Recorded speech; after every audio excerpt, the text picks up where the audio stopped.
Big TV భక్తి సమాచారం WhatsApp ఛానల్లో జాయిన్ అవ్వండి. అన్ని విశేషాలు ఎప్పటికప్పుడు తెలుసుకోండి.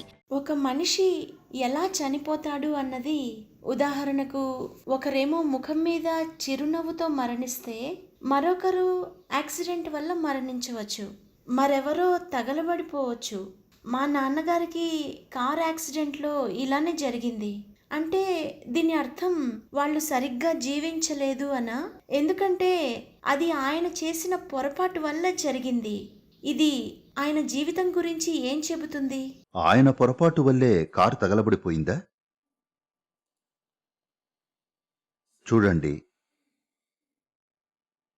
మరణ సమయంలో ఎవరైనా చిరునవ్వు చిందించాలి అంటే ఖచ్చితంగా ఆ మనిషి ఎంతో విశ్రాంతిగా జీవితం జీవించినట్లే.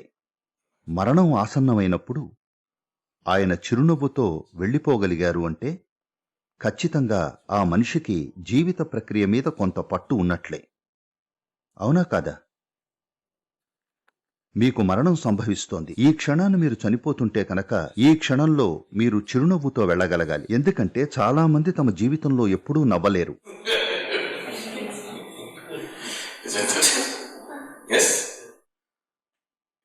అవునా కాదా? ప్రజలు అలా నడుస్తున్నారు. ఇది వసంతకాలం అయినా వారి ముఖం మీద చిరునవ్వు కనిపించదు. ప్రకృతిలో ఉన్న ప్రతిదీ చిరునవ్వుతో పలకరిస్తోంది. కానీ వీళ్లు మాత్రం ఇలా ఉంటారు. అలాంటి వాళ్ళు మరణక్షణంలో నవ్వగలరా? అవకాశమే లేదు. మరణక్షణాల్లో ఎవరైనా చిరునవ్వు చిందించగలిగారంటే వారికి మరింత నియంత్రణ ఉంది, జీవిత పరిస్థితుల పట్ల మరింత పట్టు ఉందని అర్థం. అవునా? ఎవరో కారు ప్రమాదం వల్ల మరణిస్తే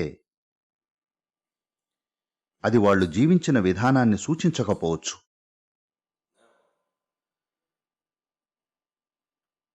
నేను అద్భుతమైన జీవితం గడిపుండొచ్చు, కానీ ఈ రోజున నేను డ్రైవ్ చేస్తున్నప్పుడు నేను 100 మైళ్ల వేగంతో వెళ్తుంటే ఒక్క పొరపాటు చేస్తే ఆ ఒక్క పొరపాటు నా జీవితాన్ని అంతం చేయగలదు. అవునా? అందుకని దానికి నేను జీవితాన్ని ఎలా గడిపాను అన్నదానికి ఎటువంటి సంబంధం లేదు. ఏదో డ్రైవ్ చేస్తున్నప్పుడు ఒక్క పొరపాటు జరిగింది, అది ప్రాణం తీయగలదు. ఒక కారులోనూ లేదా ఒక ఆఫీసులోనూ లేదా ఎక్కడైనా సరే మీరు తగలబడిపోతే మౌనంగా కూర్చుని నవ్వుతూ చనిపోవడం అనేది చాలా కష్టం. ఎందుకంటే మీ శరీరం ఇంకా పూర్తిగా ఆరోగ్యంగానే ఉంది. అందుకని చావు తొందరగా రాదు. కానీ శరీరం కాలిపోతోంది. కాలిపోవడం వల్ల మీరు చనిపోతారు.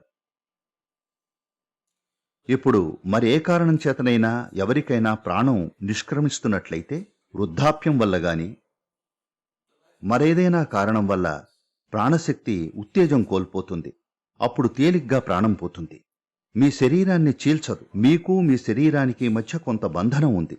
ఒకవేళ మీ జీవశక్తులు ప్రస్తుతం చాలా ఉత్తేజంగా ఉంటే అది శరీరాన్ని తేలిగ్గా వదిలిపెట్టదు.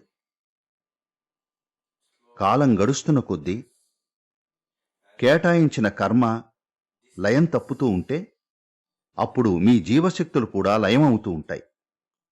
జీవశక్తి ఆ ఉత్తేజాన్ని కోల్పోతే ప్రాణం శరీరం నుంచి ఎంతో తేలిగ్గా జారిపోతుంది.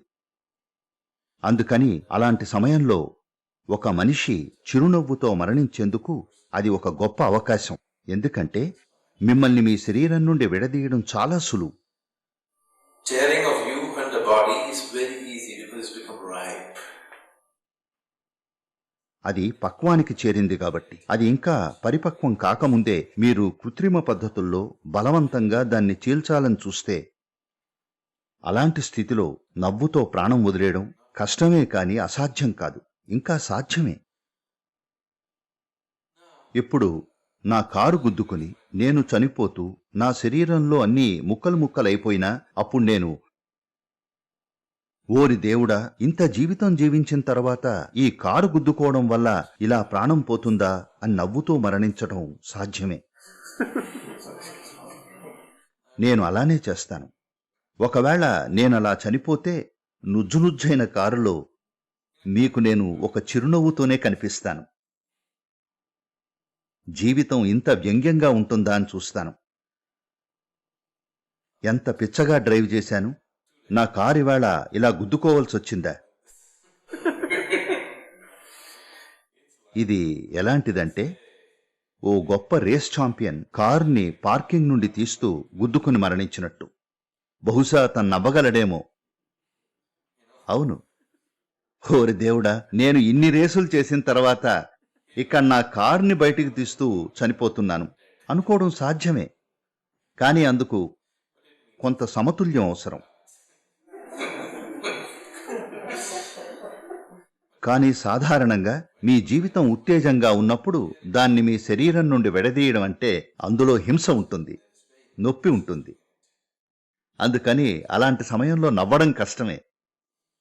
ఇక్కడ నవ్వుతూ ఉన్నారా లేదా అన్నది కాదు సమస్య.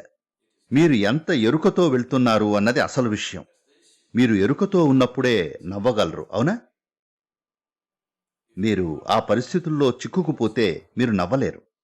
వీధిలో వెళ్లే ప్రజలు, ముఖ్యంగా యూరప్లో, వాళ్ళసలు చిరునవ్వు నవ్వరు. వాళ్ళ జీవితంలో ఏదో జరగరాంది జరిగిందని కాదు, వాళ్ళు వాళ్ళ పిచ్చితనంలో చిక్కుకుపోయారు. వాళ్ళు అంతగా చిక్కుకున్నప్పుడు వాళ్ళు ఓ యువరాజులా జీవిస్తున్నా గాని వాళ్ళు చిరునవ్వు చిందించలేరు. ఎందుకంటే వాళ్ళ జీవితంలో చిక్కుకుపోయారు. వారి జీవితం సరిగ్గా లేకపోవడం వల్ల కాదు, అవునా? వాళ్ళు తినకపోవడం వల్ల చిరునవ్వు చిందించడం లేదు అనుకోకండి. వాళ్ళు నవ్వకపోవడానికి కారణం వాళ్ళ జీవితంలో చిక్కుకుపోయారు. అంతా సజావుగా జరుగుతూ ఉండొచ్చు. మీ మరణ సమయంలో మీకు చిరునవ్వు చిందించే సామర్థ్యం ఉంటుందా లేదా అన్నది మీరు జీవితంలో ఎంత చిక్కుకుపోయారో చూపిస్తుంది. ఎలాగూ చావవలసి వస్తే హాయిగా నవ్వుతూ చావడం మంచిది, అవునా? Anyway, you're going to die. Better laugh at it and die, isn't it? నా దగ్గర దీక్ష తీసుకున్న వాళ్ళు ఖచ్చితంగా నవ్వుతూనే పోవాలి.